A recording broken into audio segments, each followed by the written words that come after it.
So guys চলে আসলাম হুগলি জেলার বৃহত্তম একটা বড় মন্দিরে। মন্দিরটা আছে বারুইপাড়া স্টেশন থেকে নেমে তোমার টোটো ধরলেই বলবে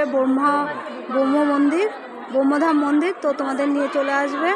তো আমরা আজকে চলে আসলাম, আরতি দেখলাম, আরতি দেখতে চলে আসলাম। নিচে আছে দেখো শিব মন্দির, এই দেখো এখানেও তোমরা চলে আসতে পারো, শিব মন্দির আছে। আর আমরা ভোগের লাইনে দাঁড়িয়েছি, দেখো আমাদের ভোগের লাইনটা এগোচ্ছে আস্তে আস্তে, আমরাও এগিয়ে যাচ্ছি। তো গাইস দেখতে পাচ্ছ ভোগ খেয়ে দিয়ে বেরোলাম। আর এইদিকে দেখো মন্দিরের মেন গেট এটা, আর মেন গেটের সামনে দেখো এখানে গোপু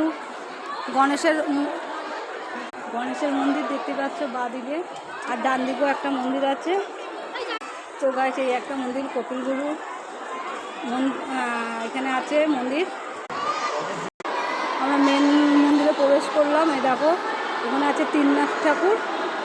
আর এইদিকে দেখো ঘন্টা বাজানোর জায়গা, ঘন্টা বাজিয়ে সবাই মন্দিরে প্রবেশ করছে। আর এইদিকে দেখো নারায়ণের দুধ,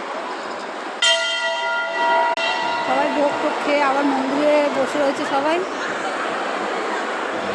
আর এই দেখো মেন ঠাকুর তিননাথ ঠাকুর, সবাই নমস্কার করো আর সবার আশা পূর্ণ হবে। আর এটা ব্রহ্মধাম।